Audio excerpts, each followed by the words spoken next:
y Criminológicas por la Universidad Externado de Colombia, abogada por la Universidad de las Américas, socia fundadora, abogada penalista de MLP Compliance Penal. Es profesora de la Universidad de los Hemisferios, también ha sido docente de programas de maestría en la materia de criminología de la IAN. Tiene publicaciones en las revistas indexadas tales como la Universidad Andina, Simón Bolívar, Comentario Internacional y en la revista de estudios jurídicos Cálamo. Doctor Freddy Rivera Vélez, doctor en Ciencias Sociales, mención en Sociología, Universidad Nacional del Cuyo, Argentina, postdoctorado, Universidad Santiago de Compostela, magíster en Ciencias Sociales por Flaxo de México, profesor titular e investigador de la sede Flaxo Ecuador, coordinador del posgrado en Seguridad Política y Democracia del Instituto Nacional de Defensa INADE del Comando Conjunto de las Fuerzas Armadas del Ecuador, la primera de Seguridad Interna y la otra de Coordinación de Política del Ministerio de Gobierno, Policía y Cultos. Fue asesor de Asuntos Internacionales del Gabinete Ministerial de Defensa Nacional, participó en la gestación del Consejo de Defensa Sudamericano de la UNASUR y fue asesor de la Escuela Nacional de Defensa de la República Argentina. Coordina el Grupo de Investigación de Estudios Estratégicos, Seguridad y Geopolítica y forma parte del Grupo de Investigación en Gobernanza y Seguridad Internacional de la Universidad Europea de Madrid.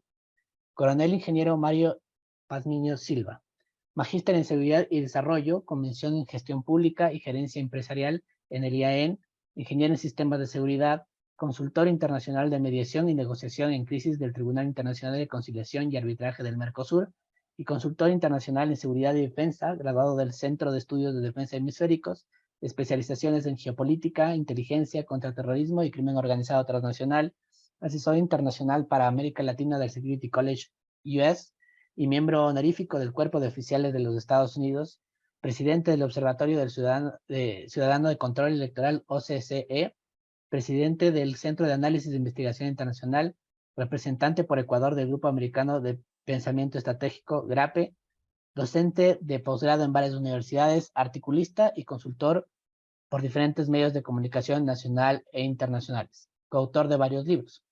Y como moderador está Fernando Bustamante, el doctor Fernando Bustamante, director del Laboratorio de Estudios Sociales Multidisciplinarios UTE, sociólogo, administrador público y cientista político, reconocido investigador de la Facultad de Ciencias Sociales de Latinoamérica y coordinador de la Maestría de Ciencias Políticas de Flaxo, sede Ecuador. Cada ponente tendrá 20 minutos y de ahí pasaremos a preguntas abiertas al público que serán moderadas por Fernando Bustamante. Los participantes que estén conectados online, por favor, poner las preguntas en el chat de Zoom para luego leerlas. Muchas gracias.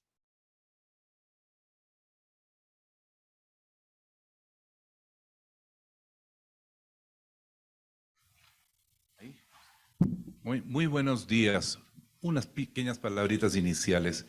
En primer lugar, agradeciéndoles a todos ustedes su presencia acá y agradeciéndoles sobremanera a las tres personalidades que nos acompañan, que han tenido la bondad y la gentileza de donar algo de su tiempo para este propósito.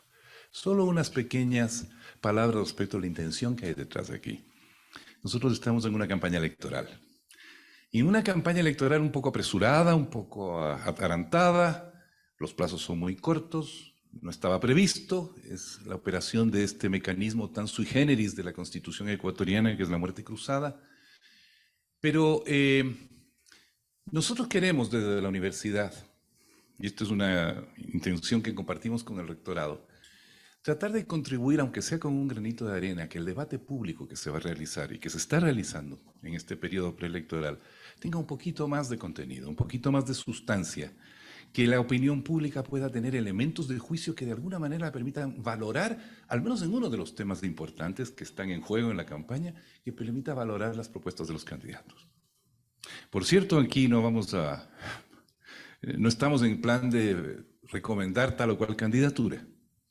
Puede ser que de lo que se escuche aquí, alguno de ustedes salga con la idea de que tal o cual candidato o candidata tal vez ofrece en este aspecto una mejor perspectiva de política pública futura. Pero no es la intención es dar elementos para que pensemos un poquito mejor temas que muchas veces en redes o en medios se manejan con mucha superficialidad o tal vez ni siquiera se manejan más allá de las imágenes. Uno de los grandes problemas que tenemos en nuestro país, precisamente en el tema de la seguridad específicamente, es que el debate público es un debate público muy poco ilustrado. Es un debate público de sensacionalismos, de primera plana, de crónica amarilla, y donde muchas veces los políticos hacen de su agosto con medidas o con propuestas que suenan muy espectaculares, muy rimbombantes, pero que tal vez no nos ayudan a pensar las raíces de los problemas para encontrar soluciones viables, costo efectivas, razonables, que no tengan consecuencias muchas veces peores, porque a veces hay medicamentos que son peores que la enfermedad, ¿no? Y a veces hacemos ese tipo de cosas en política pública. Les voy a dejar entonces con la palabra a nuestros ponentes. Y en primer lugar le voy a dar la palabra a la abogada, estoy usando al estilo costeño, al estilo Guayaquil, la abogada María del Mar.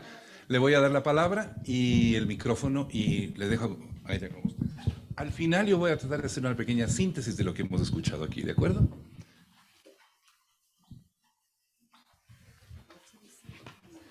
Hola. Bueno, un gusto con todos. Gracias por la invitación a Fernando, a la Universidad UTE, y es un gusto para mí también compartir este espacio con los panelistas. Bueno, antes que nada, igual, hacer un disclaimer que aquí, digamos, todavía no sé ni siquiera por quién voy a votar yo, entonces mucho menos podría yo aconsejar por quién votar, pero en medida que iba yo revisando las propuestas para la conversación de hoy y el tema de seguridad, sí llama la atención que muchos de aquellos que yo pensaría que nunca hubiese ni siquiera regresado a ver, tienen cosas interesantes y que como por lealtad procesal, como hacemos los abogados, o por lealtad con la academia, hay que decir sus propuestas, ¿no? Entonces yo dividí en 3 grupos a las propuestas, aquellos que los que más se parecen, los que son menos gravosos en las reformas hacia el tema de seguridad, los que tienen un discurso de mano durista o manodurismo en sus propuestas, y un intermedio, que va a llamar la atención quién es el intermedio. Entonces vamos con el primer grupo, que es aquellos que tienen unas propuestas menos gravosas, menos punitivas, y que proponen algo parecido entre ellos. Daniel Noboa y Verónica Abad, de Acción Democracia Nacional. Hablan sobre la creación de oportunidades de empleo, educación, acceso a servicios básicos, políticas para mejorar la eficiencia y equidad del sistema judicial, transparencia en los sistemas de seguridad, participación comunitaria, hablan de la cohesión social, educación para la paz y prevención del crimen a través de diseño urbano. Me llama mucho la atención porque esto es una propuesta que tiene algo muy tangible, como lo es la prevención del crimen a través del diseño urbano. Esto es algo que ninguno de los otros candidatos realmente habla de manera así específica. ¿Y qué es esto de la prevención a través del diseño urbano? Antes de pasar allá, los otros puntos anteriores, como empleo, educación, seguridad social, todos sabemos que esa es la solución. El problema es que no hay algo tangible dentro de sus propuestas. Ahora, lo que sí es tangible es esto de la prevención a través del diseño urbano. ¿Qué es esto? Esto nace de una teoría criminológica, que es la elección racional del delincuente. Esta teoría lo que propone es: el delincuente siempre analiza el costo-beneficio para cometer el ilícito. En este sentido, si el delincuente ve que hay más beneficio frente al costo, va a cometer el ilícito. Si hay más costo frente al beneficio, no comete el ilícito. Y esto apoyado también en una teoría de Marcus Felsung, que habla de la actividad rutinaria del delincuente. Dice, el delincuente siempre está motivado a realizar el ilícito. Lo que va a ver es el objeto, el target, y luego la ausencia de una vigilancia sobre el objeto. ¿Cómo hago yo entonces, si es que esta es la actividad rutinaria del delincuente, cómo hago yo para subir el costo frente al beneficio? Aumentar entonces uno de los puntos, que es la vigilancia. Ustedes, cuando se suben a un bus, ¿dónde se ponen la mochila? Adelante, ¿verdad? Ustedes están pensando, generalmente nos ponemos adelante, ustedes están pensando en esta teoría, costo-beneficio. El delincuente, ustedes dicen, si yo le aumento el costo de una de estas 3 actividades rutinarias, es decir, le aumento la vigilancia frente a la ausencia de vigilancia, que es tener la mochila atrás, entonces estoy subiendo el costo y por lo tanto esa persona no va a delinquir. Eso es la teoría de la elección racional del delincuente.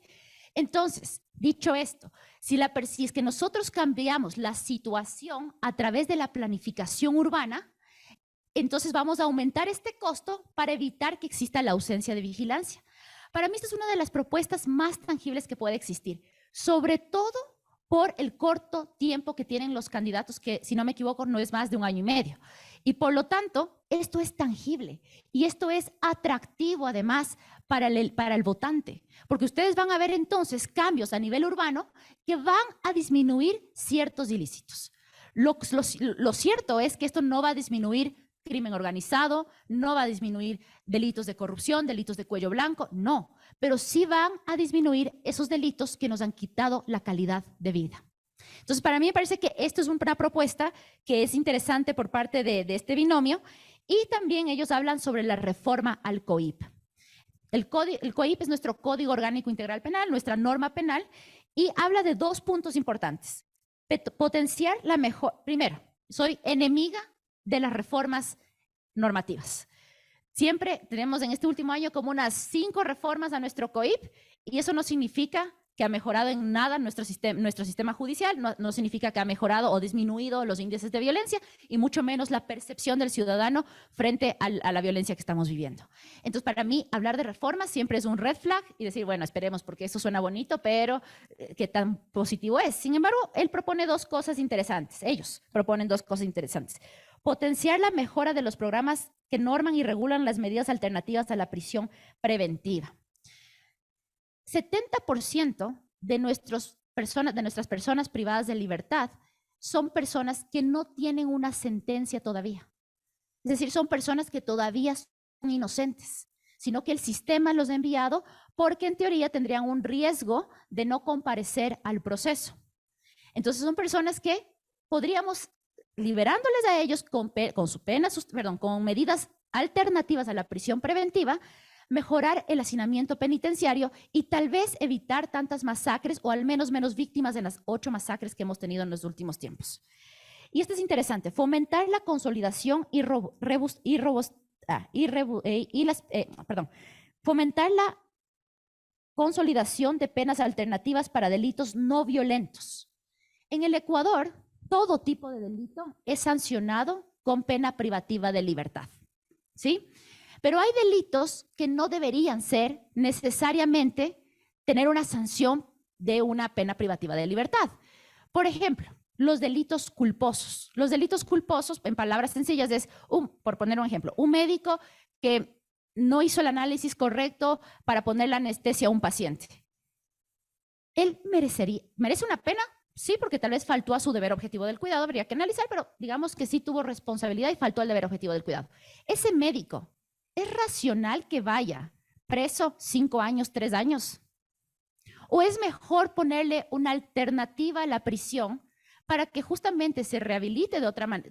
No se rehabilite, porque no se trata de rehabilitación, pero que adquiera las mejores habilidades para su profesión, a tenerle encerrado por 3 años, que lo único que hace es, como ustedes saben, no existe una rehabilitación en los centros de rehabilitación, y entonces tenerlo en una cárcel que salga incluso peor de lo que entra una persona, peor pues si es un delito culposo.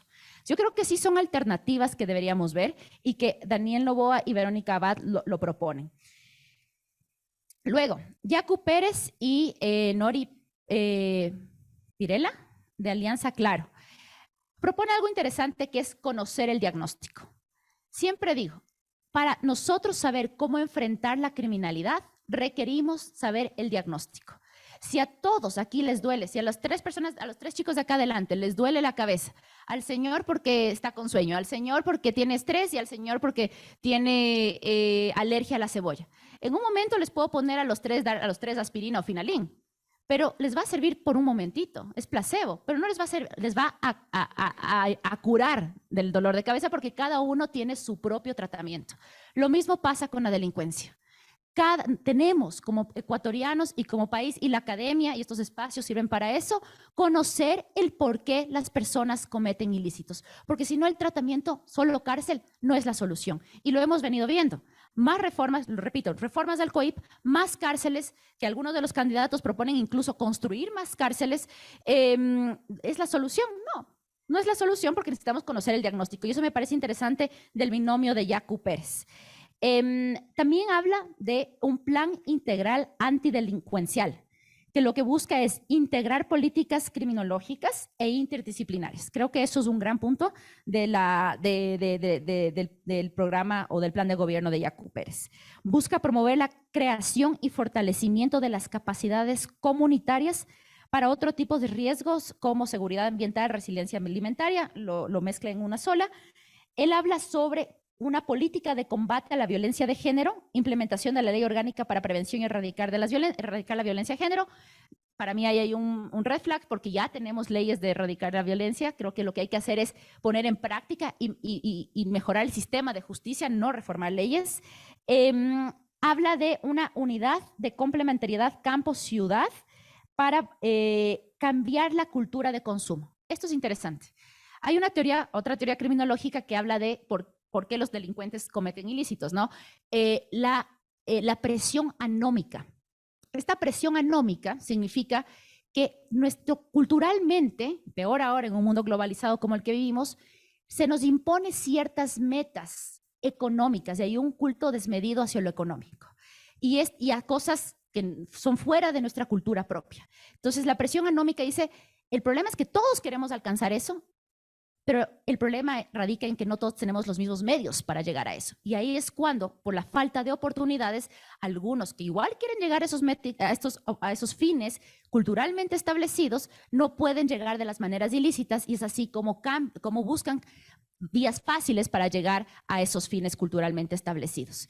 Entonces, así es que muchos también, es una explicación de por qué muchos cometen ilícitos. Entonces, Yacu en esta propuesta dice, cambiemos esa mentalidad de consumo y volvamos a las comunidades, obviamente también por su ideología política, volvamos a nuestras comunidades y al consumo local. Es un punto interesante. Luego, creo que me va a faltar tiempo, así que voy un poco más rápido. Sí, ok. Luego, Luisa González y Andrés Arauz proponen cosas mucho más tangibles como lo es la restitución del Ministerio de Justicia, Derechos Humanos y Cultos, que a mi manera de ver es un ministerio que es necesario, que fue eliminado. Y bueno, me voy a ir, cambio a los otros que son más de la mano dura. Tenemos a un candidato que se llama Bolívar Armijos, que él propone la ley 100.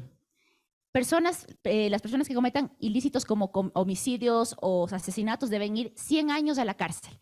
Y el tiempo de vida que le restaba a la persona que tú le mataste teniendo una perspectiva de vida, una proyección de vida de 100 años, es lo que se te tiene que imponer. Es decir, si tú mataste a una persona de 3 años, sería 97 años lo que tendrías que ir preso, ¿no es cierto? Entonces, él propone, él realmente es el más mano dura de las propuestas, el que más mano dura propone, ¿no? Luego, en esa misma onda, no tan fuerte como Bolívar Armijos, tenemos a Otto Sonnenholster, que propone reformas, creación de cárceles y penas mucho más duras. Y sorprendentemente, Jan Topic, ya revisando su plan de gobierno, no tiene una mano tan dura. Lo que él sí está concentrado es en el tema fronterizo, en el crear de los 280 kilómetros de la frontera norte, crear seguridades, infraestructura para evitar el paso de drogas o de temas o de trata de personas, crimen organizado, transnacional, y eso es lo que él propone. Y es extraño porque ahí juega un papel muy importante la criminología mediática, porque yo les preguntaba a ustedes, seguro me decían, el que más mano dura es Jan Topic. Y cuando vemos el plan de gobierno, realmente se concentra en fronteras, pero no tiene algo más profundo, como por ejemplo, como sí lo propone Bolívar Armijos, ¿no? Con esto lo que quiero decir es que, como decía Fernando al inicio, hay que tener cuidado con lo que se nos vende en redes sociales, en los medios de comunicación, porque hay que saber cuál es el sustento para lo que están diciendo nuestros candidatos. A mí me preocupa un poco la estrategia de Jan Topic porque creo que no pasó más allá de los temas de medios de comunicación, no pasó más allá del tema de redes sociales y creo que ya agotó el ser el G.I. Joe de los candidatos, ¿no? Entonces, ya creo que se me acaba el tiempo. Estoy por acabar. Le quedan 5. Ya, bueno, entonces estaba bien, ya, está bien, voy terminando. Lo que sí es importante es que veo que este grupo de candidatos, me falta ahí Fernando Villavicencio, me falta ahí Javier Hervas, todos están empezando a hablar sobre algo importantísimo que es la prevención. La prevención del delito y no solamente sobre la reacción del delito. Lo que nosotros tenemos que hacer es, yo creo que esos son los planes que más llaman la atención. Mitigar la amenaza sin descuidar las vulnerabilidades sociales. Hay que aprender que nuestra política criminal tiene que enfocarse en prevención y no solamente en reacción, ¿sí? Porque ya hemos visto que eso no es la solución. Y yo creo que estos candidatos de esta otra línea, como les digo, están empezando a hablar. Ahora me preocupa mucho el poco tiempo que tienen. Un programa de prevención necesita un diagnóstico fuerte de años para poder tener resultados. Es muy bonito y muy atractivo escuchar más cárceles, más penas, pero eso realmente no tiene un sustento.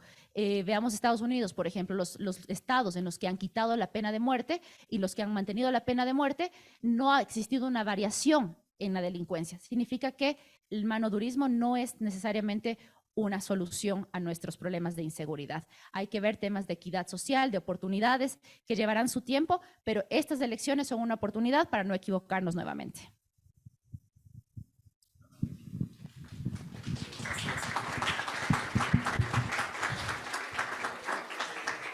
Luego vas a tener un segundo periodo de 10 minutos, ¿no?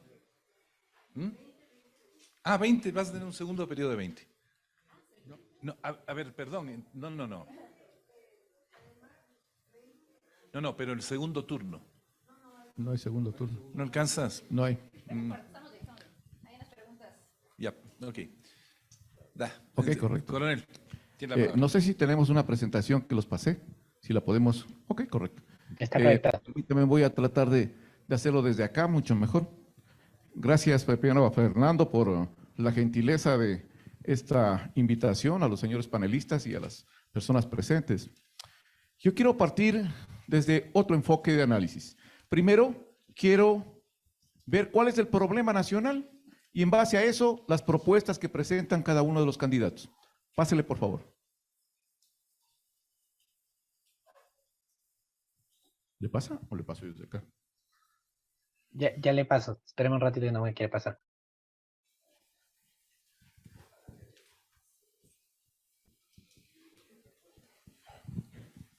Ok.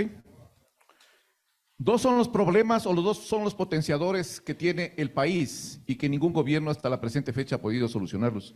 Y eso se llama pobreza e inequidad. Dos factores trascendentales que permiten que las amenazas nacionales se vayan cristalizando. ¿Cuáles son las amenazas nacionales? Pásele, por favor. Estas son algunas de las amenazas nacionales. Permítame enumerarlas rápidamente. Corrupción, lavado de activos, crimen organizado transnacional, tráfico de armas, narcotráfico, ciberterrorismo, delincuencia organizada, terrorismo. Tenemos trata de personas, tenemos problemas carcelarios, tráfico de órganos, minería ilegal, pesca ilegal, piratería, afectación medio ambiente, infodemia, coronavirus, también el tema de migración no controlada y el tema de desestabilizaciones sociales. Quiero enfocarme al factor más importante de por qué se genera este problema de inseguridad en nuestro país. Pásele, por favor. Este es el principal problema que tenemos, señores. El principal problema son un vector por donde sale el 75% de la cocaína de Colombia. Y comprende dos departamentos, departamento de Nariño y la provincia de Esmeraldas. Y eso desborda hacia territorio ecuatoriano. ¿Cuánto desborda? Pásele, por favor. Desborda, señores, ese 75% y por ese sector atraviesan dos grandes corredores, corredor del Pacífico y el corredor amazónico u oriental. Y también existe una cosa interesante. Ahí está el famoso triángulo dorado o el triángulo de la cocaína, que comprende los siguientes vectores o los siguientes puntos. Puerto Tumaco, Puerto Asís y la ciudad de Quito. Pásele, por favor. ¿Cuánto sale por nuestros puertos? Por nuestros puertos salen 21 toneladas aproximadamente por puerto de Esmeraldas, 245 por el puerto de Manta, 364 por el puerto de Guayaquil y 70 toneladas por Puerto Bolívar. Esto es el enfoque que tenemos al momento de la problemática macro. De ahí se derivan los problemas de inseguridad que tiene el país, gran parte de ellos. En base a esto, rápido que lo he hecho, Veamos cuál es la propuesta que tienen los candidatos presidenciales. Por favor, pásele. Pásele, por favor. Esta es la propuesta que tiene el señor Bolívar Armijos. Él habla, entre otras cosas, abajo están las amenazas. Yo he puesto todas las amenazas abajo para que tengan una visión mucho más rápida de cuáles son los puntos importantes que va topando cada uno de ellos. Él habla de una cosa que me parece sumamente grave, que ya también la topó, el tema de una mano dura contra todos los delincuentes y los derechos de esos delincuentes. El segundo habla de la pena de muerte como cosas graves que están dentro de su plan de seguridad. Él enfoca un análisis para contrarrestar la corrupción, la delincuencia organizada y también la migración. Dice que todo migrante que no tenga o esté relacionado con acciones delictivas tiene que ser deportado inmediatamente. Y un sinnúmero de cosas más que están ahí en su plan de seguridad. Pásele, por favor. El señor Fernando Villavicencio tiene un sinnúmero de propuestas. Dentro de las 16 alternativas que están planteadas, él abarca más o menos alrededor de unas 10 a 11 posibles soluciones. ¿Qué dice él dentro de las más importantes? Implementación de una universidad para la Policía Nacional, fortalecimiento de la fuerza pública. Él habla también de el tema judicial como uno de los factores importantes que generan esta distorsión en la seguridad.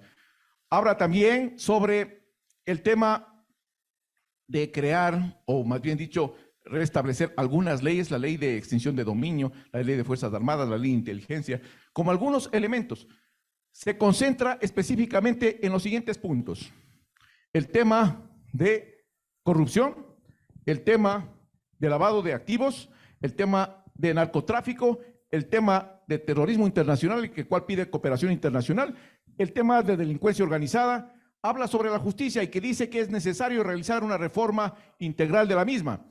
Habla sobre ciberseguridad, habla sobre el tema de un sistema carcelario nuevo.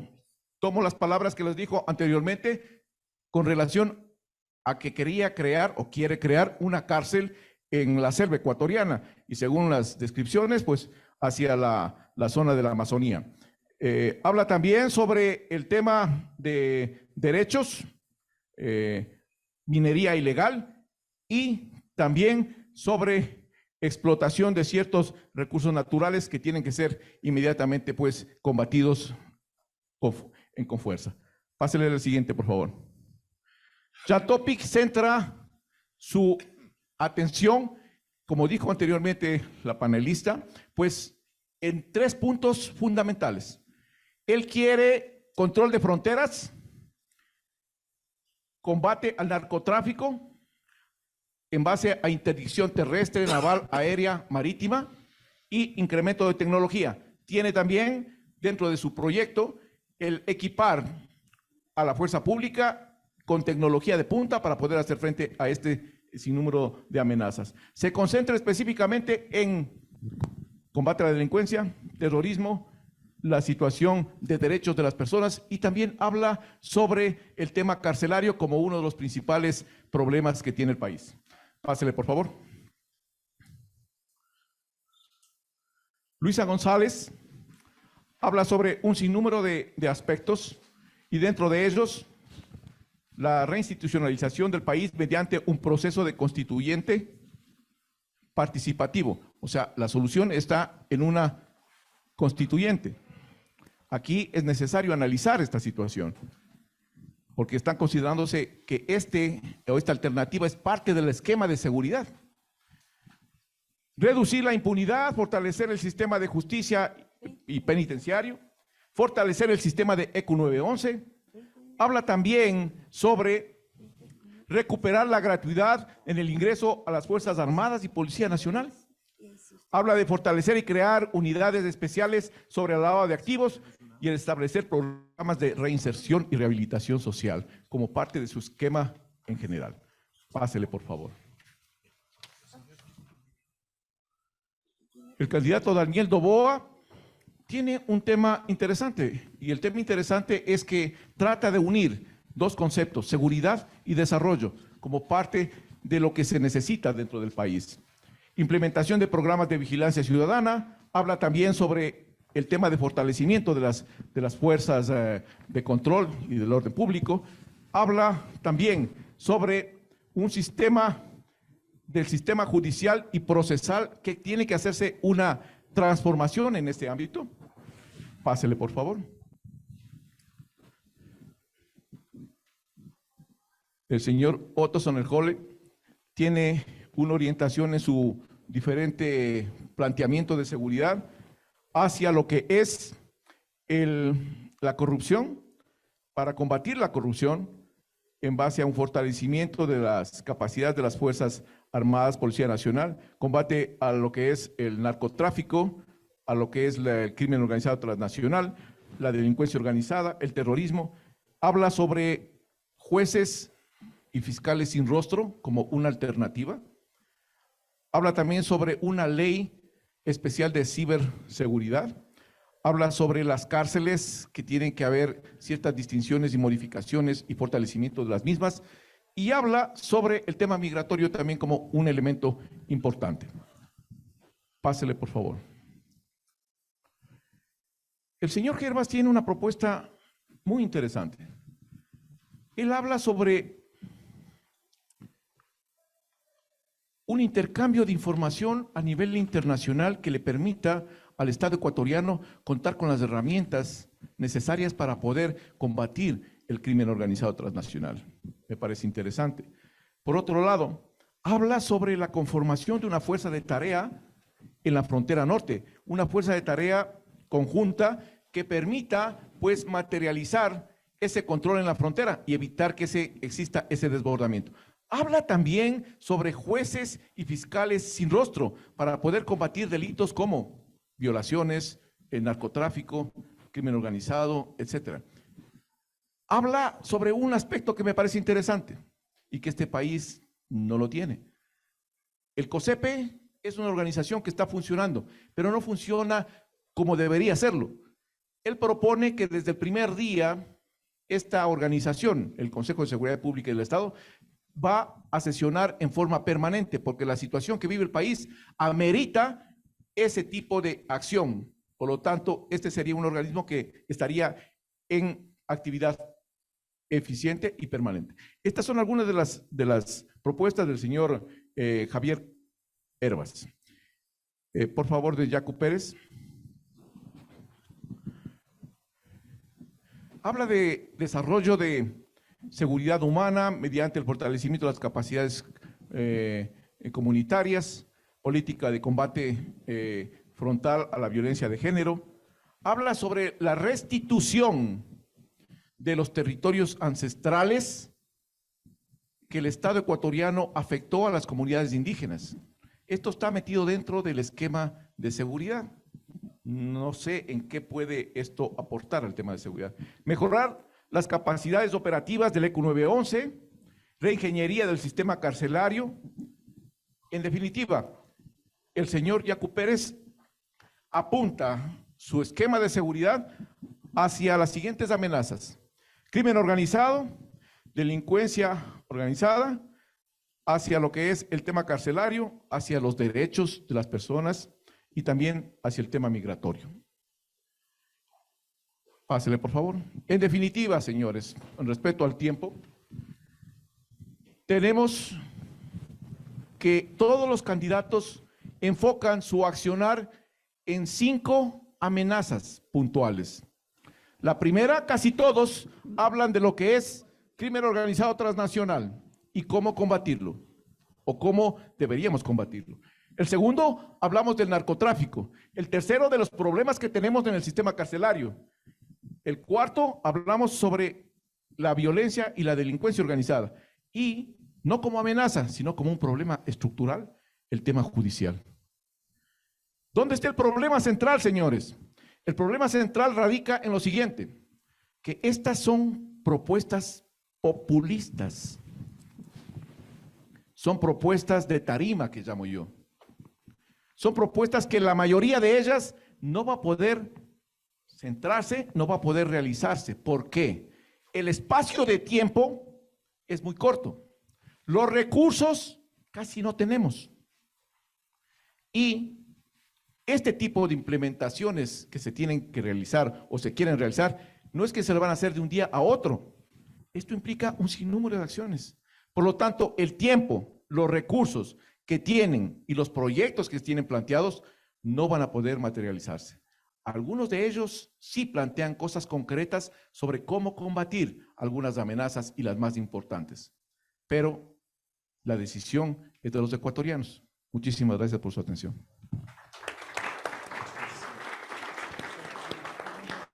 Muy bien. Y sin más prolegómeno, Freddy. Gracias, gracias Fernando, a todos.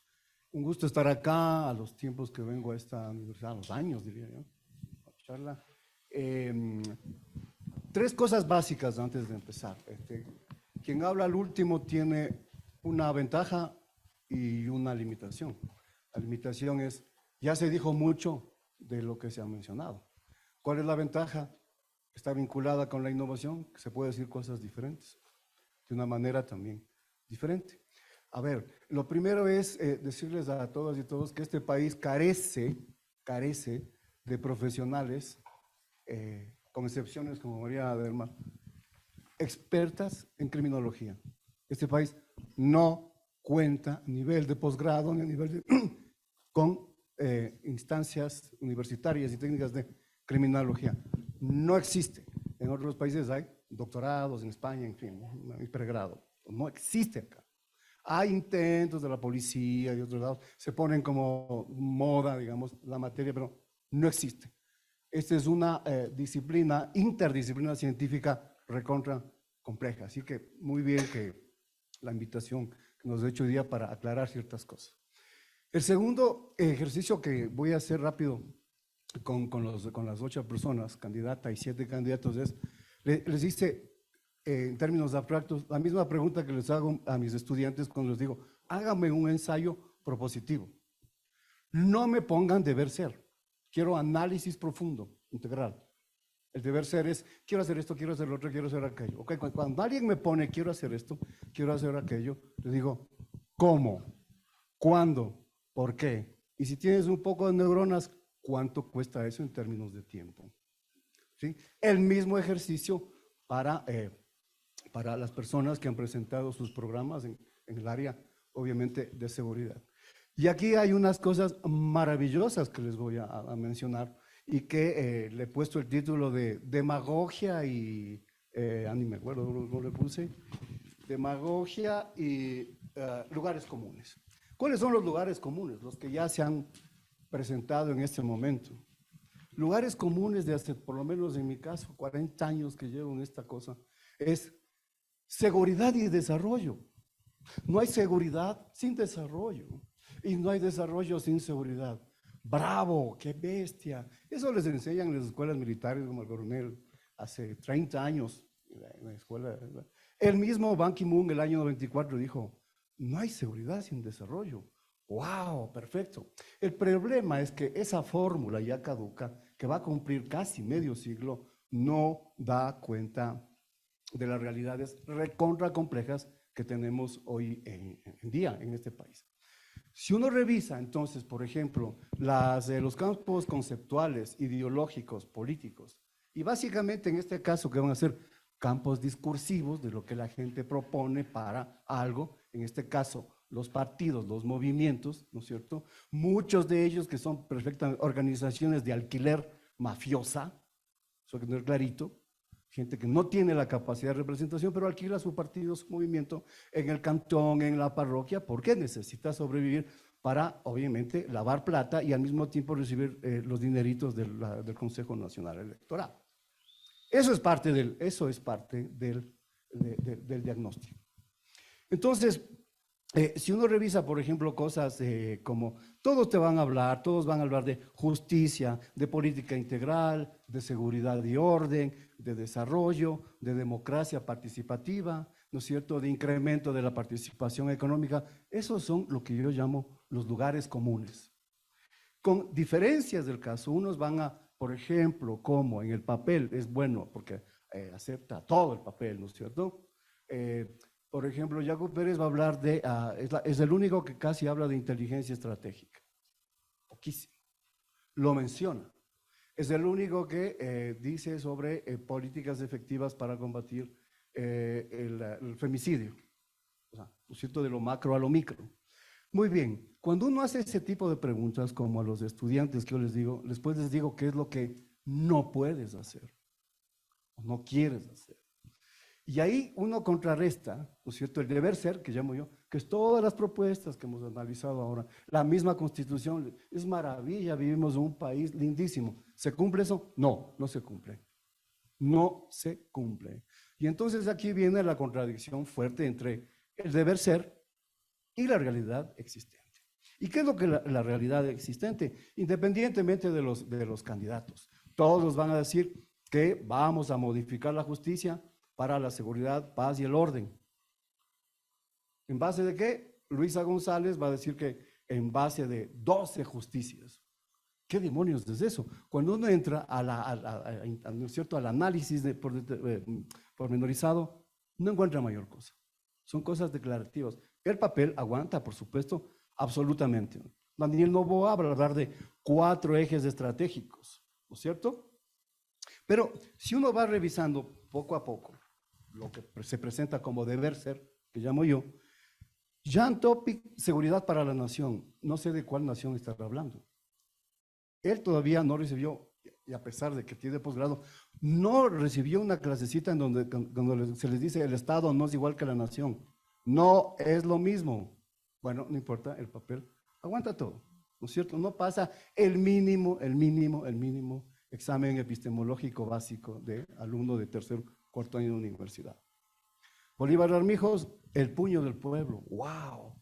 Si uno hace un discurso, no sé, si no es manco, va a tener 5 dedos el puño. Y más de eso, no lo sé, ¿cierto? En fin, uno puede burlarse, van a hablar de innovar justicia, van a llegar a los mismos lugares comunes, ¿no es cierto?, en términos propositivos. ¿Qué es lo que está también en juego atrás? Y les voy a mencionar 3 cosas realmente jocosas. En los análisis que se hace, todo el mundo cocainiza las propuestas, ¿no? Como que el problema es solo de cocaína y solo de crimen organizado. Sí, por supuesto, es gravísimo, es estructural, de acuerdo, pero saben que mueve más capitales. O sea, la ausencia de un análisis de economía política internacional en todas esas propuestas es patética, patético. El comercio ilegal de minerales preciosos, de oro básicamente, es en muchas zonas muy superior al narcotráfico, pero de lejos. ¿Qué hay que hacer para eso?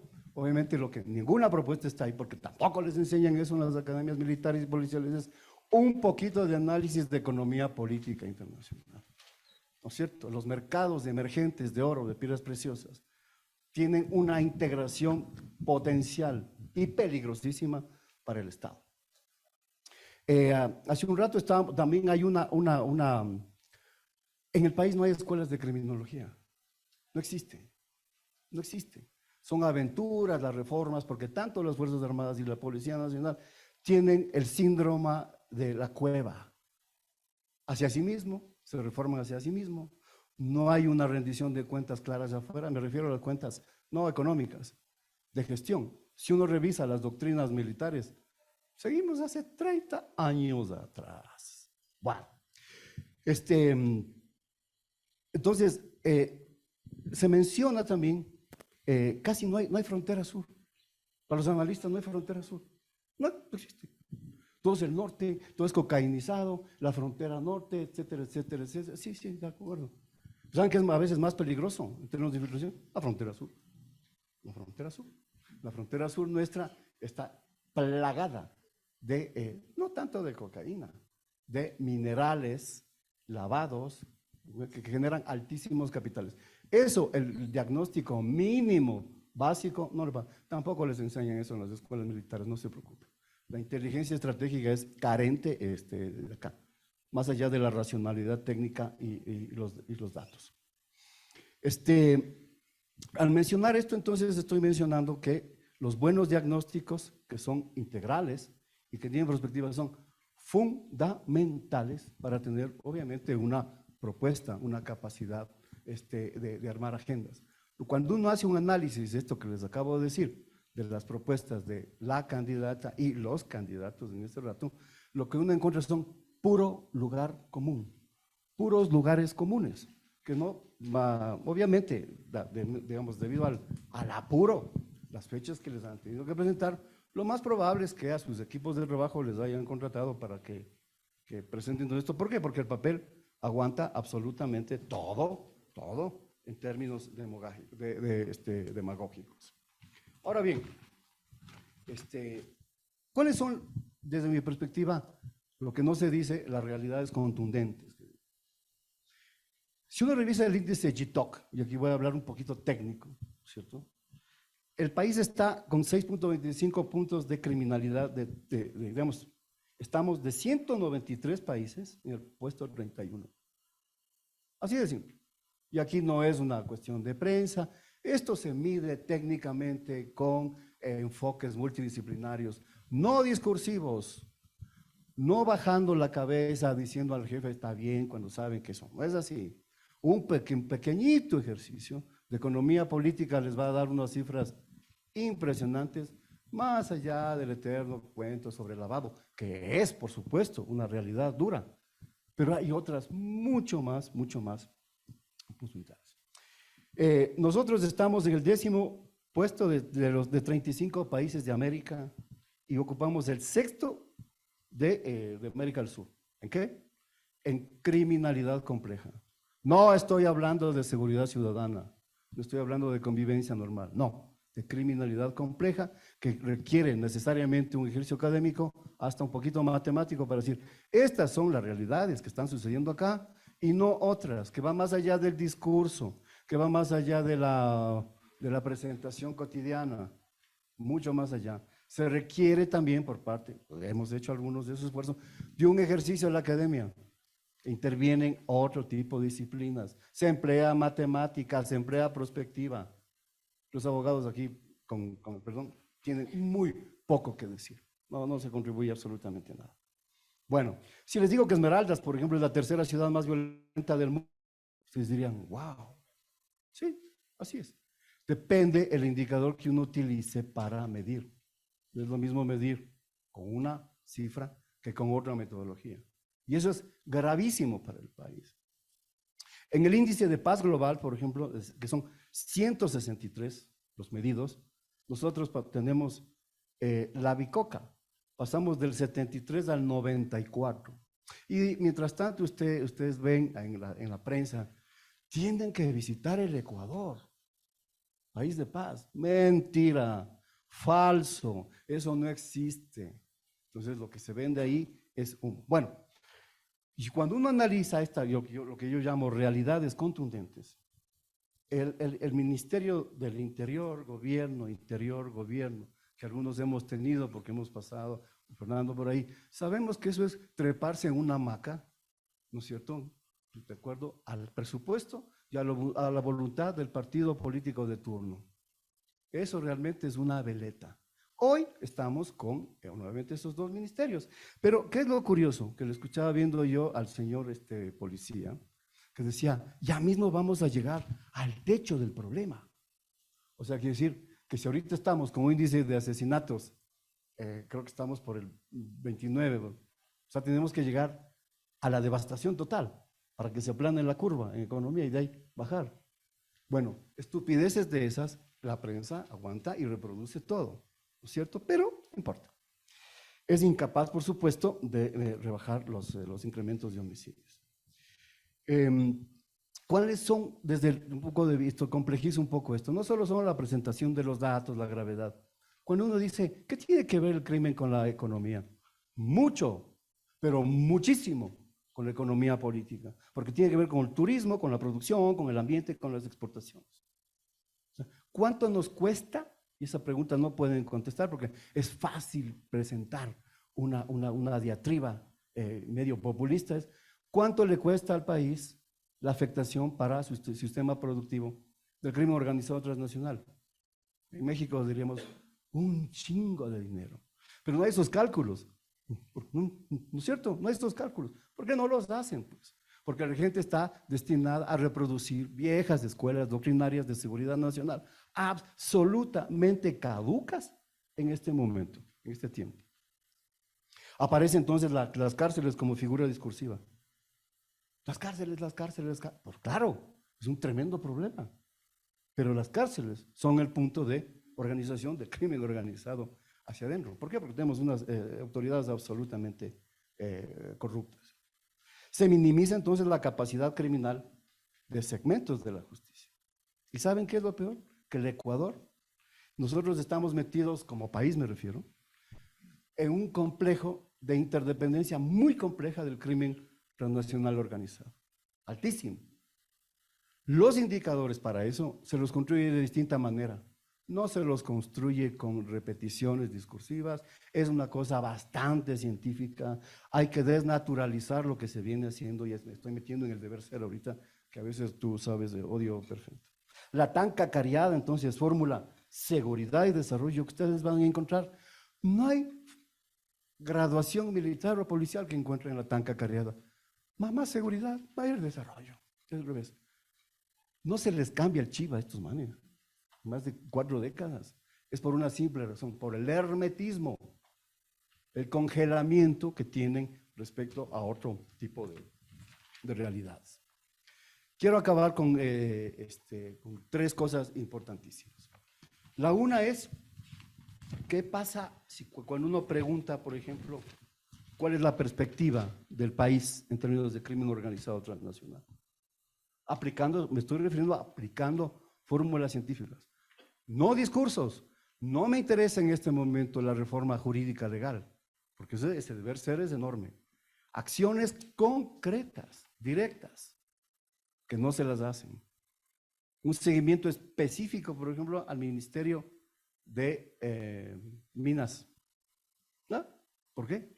Porque sabemos que hay unos complejos tremendos que generan mucho más dinero, y aquí estoy empleando temas de economía política internacional, para realidades tremendamente complejas como es el crimen organizado que está metido en el país, en nuestro país, en distintas maneras.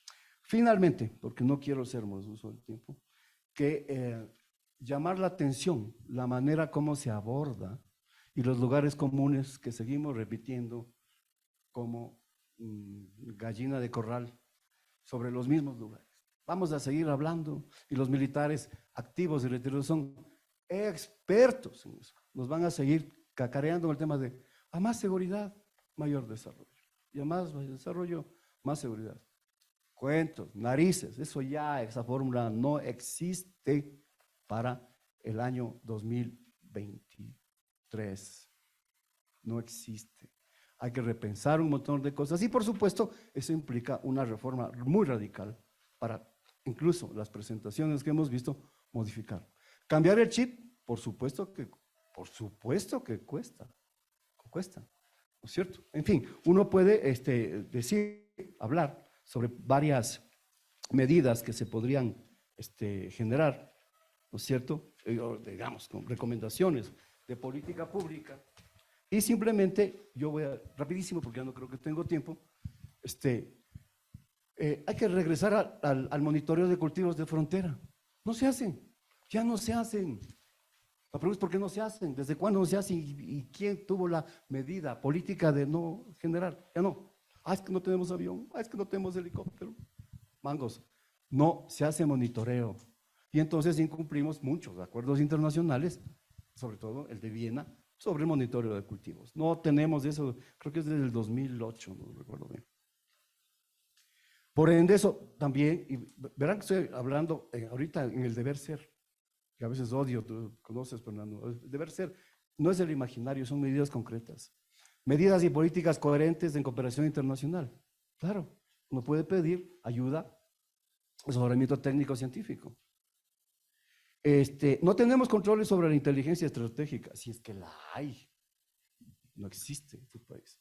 Es un juego de policías y militares con pocos civiles con capacidad técnica operativa formados fuera hacia adentro. El encapsulamiento de las Fuerzas Armadas es un meme, da risa. La Policía Nacional, ni hablar. Obviamente eso implica un proceso de depuración de la Policía Nacional. O sea, pregúntense ustedes, vamos a incorporar 100,000 personas más. ¿What? Un minuto, perfecto. ¿Cuánto le cuesta al Estado? Porque la gente que entra a las fuerzas militares y policías tiene que graduarse.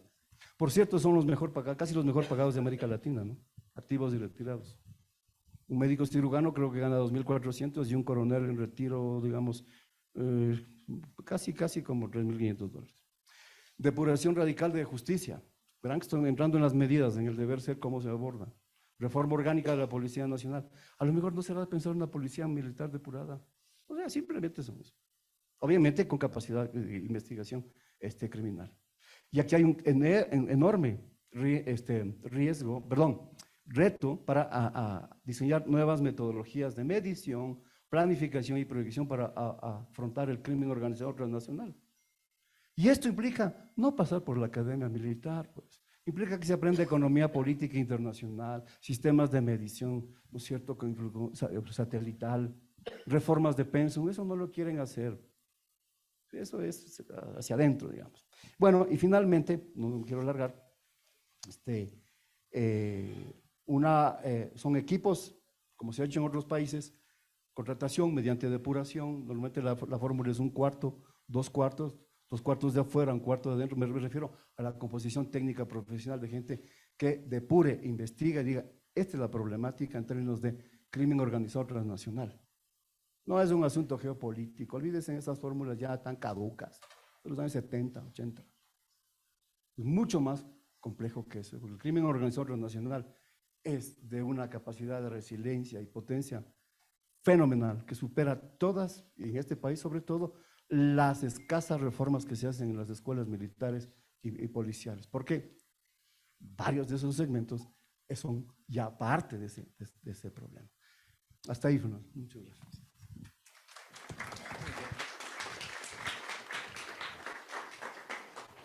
Muchas gracias. Voy a hablar desde acá para terminar. Ahí. Bueno. ¿Cómo? Ahí. Ya.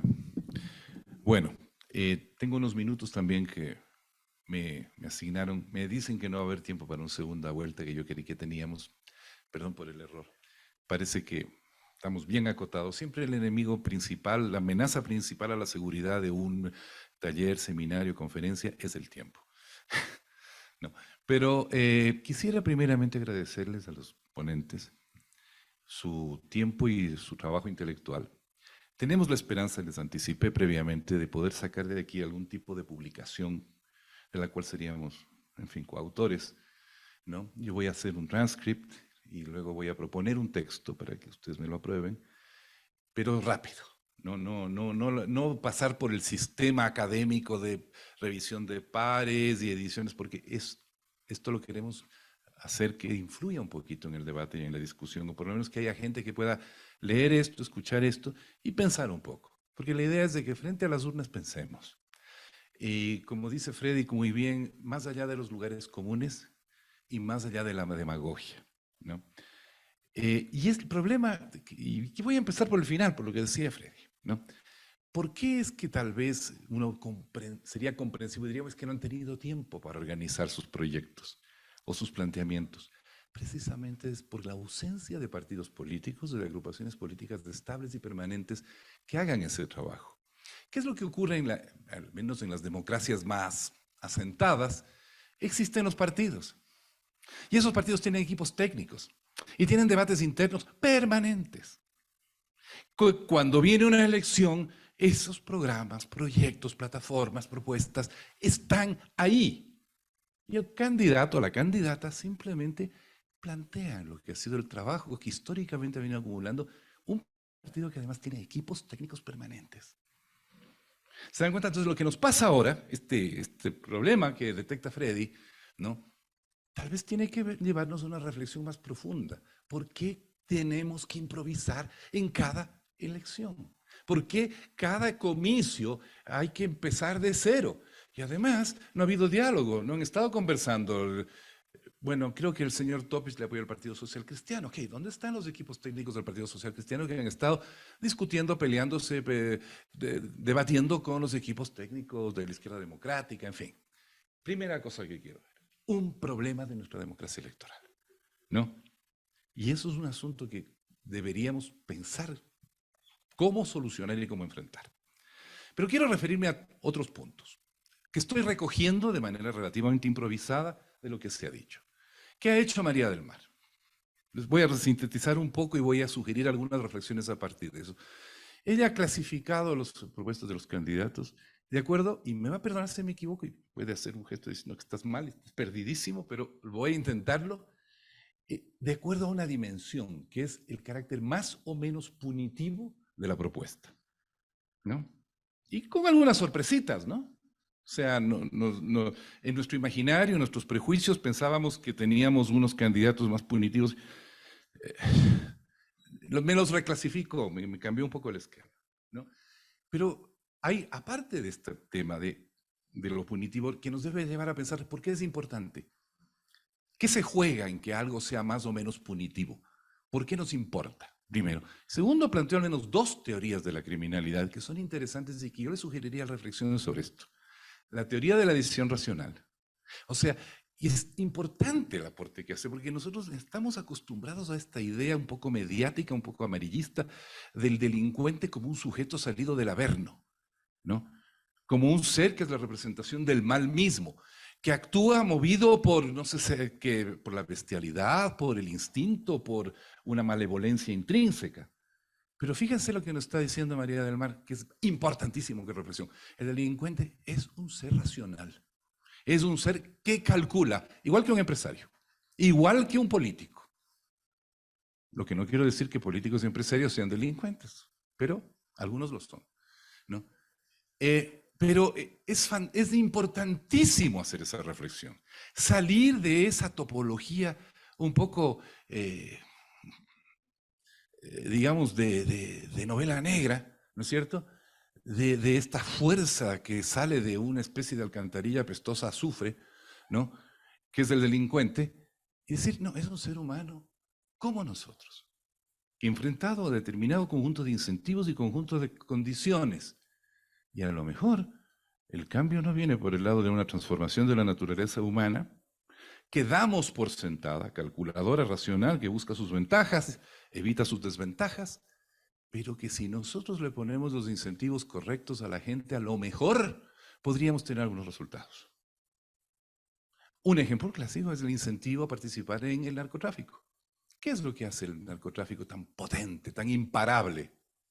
El enorme incentivo que hay detrás, que hace que la gente quiera, los participantes, desafiar riesgos enormes, al punto que los desafían y se embarcan en ese tipo de actividad.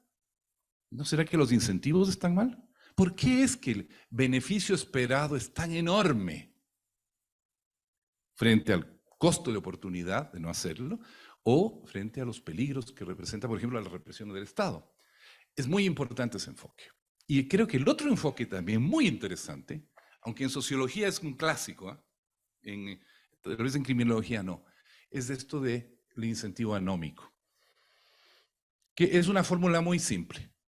O sea, lo estoy simplificando. No es tan simple, pero la voy a simplificar.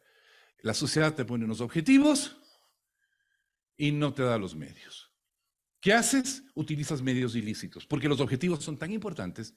Ejemplo, tener el último iPhone, ¿no es cierto?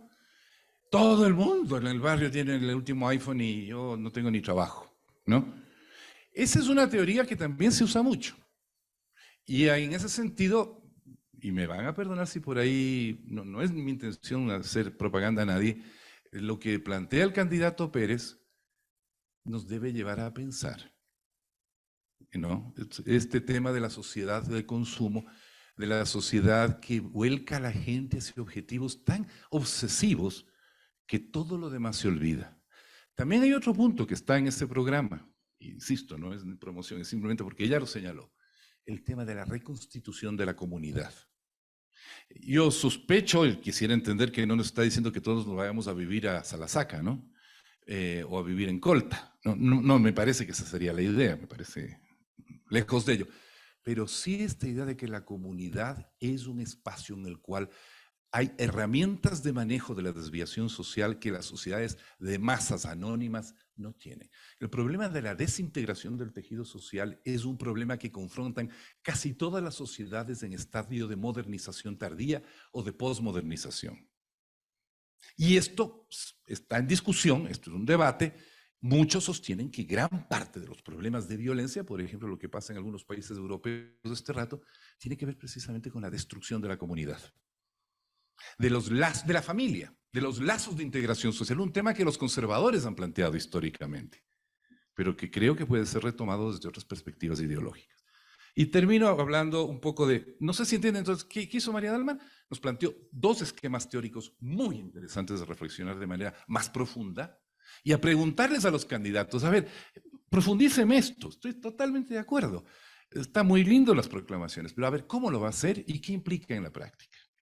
¿Qué es lo que tendríamos que hacer para lograr eso? Que funcione con los recursos y el tiempo que tenemos, ¿verdad? El coronel Pazmiño hizo una lista de amenazas y luego puso, bueno, cada candidato, ¿qué cubre? ¿Qué bases cubre? Perfecto. Y mi pregunta siguiente sería la siguiente. Ok, cada uno de ellos ha tenido una propuesta, han tenido mayor o menor cobertura de los temas de las amenazas. Pero ahora viene la misma pregunta.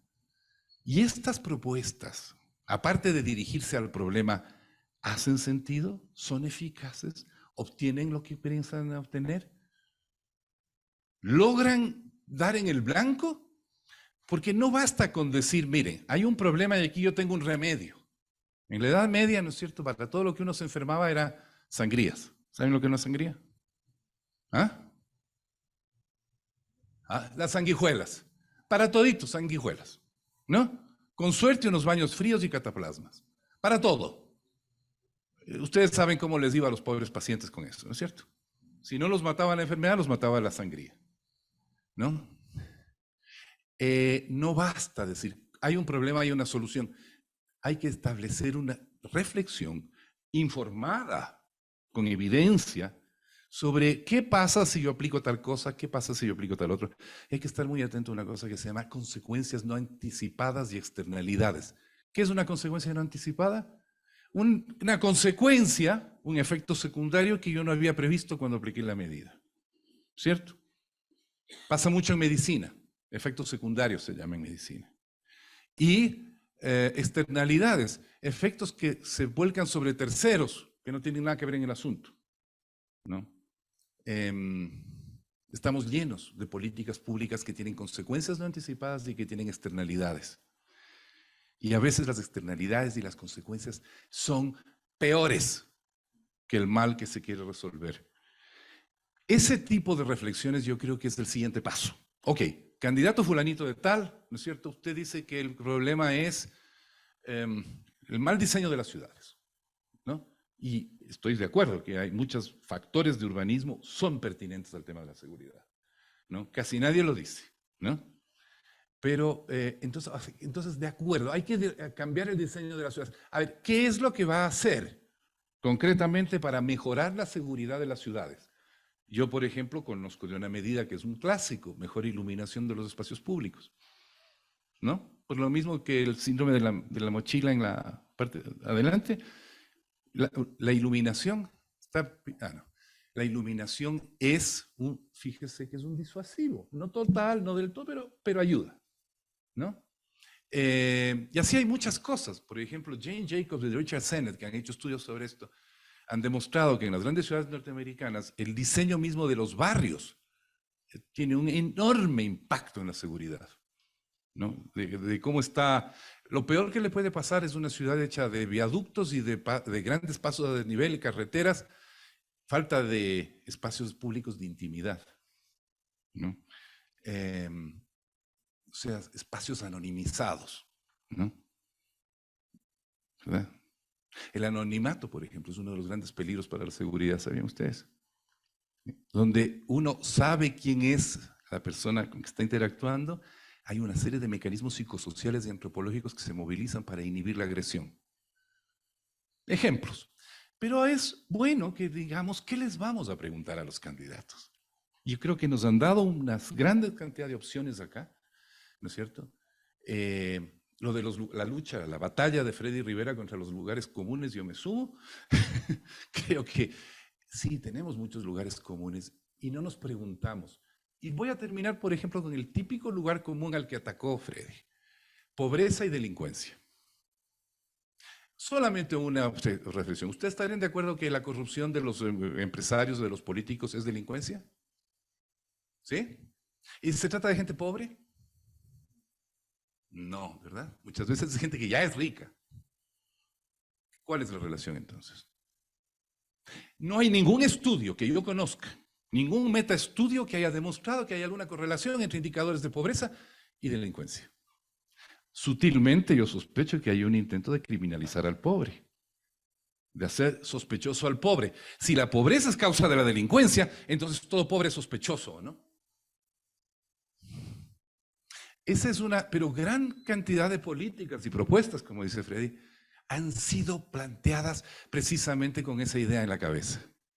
Gente bien intencionada, que quiere ligar, tenemos este síndrome de todo lo malo tiene que ir junto y todo lo bueno tiene que ir junto. La delincuencia es mala y la pobreza es mala, tienen que tener una relación. Y a veces dos males tienen orígenes, causas y razones muy diferentes entre sí. Así como no todo lo bueno tiene que ir junto, ¿no es cierto? Nosotros tenemos que sacarnos de la cabeza esto. Ser críticos.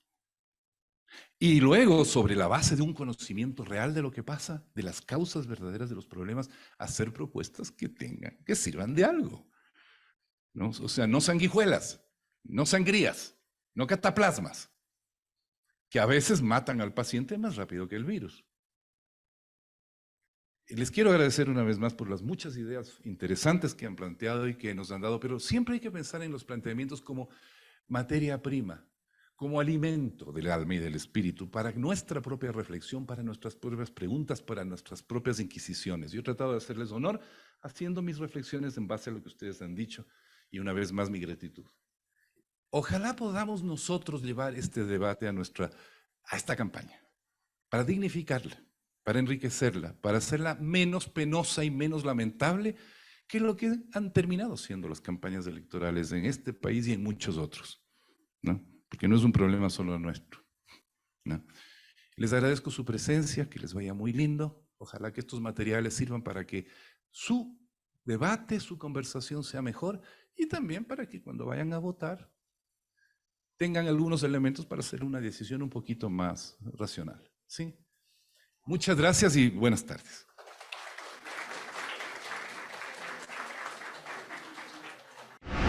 Universidad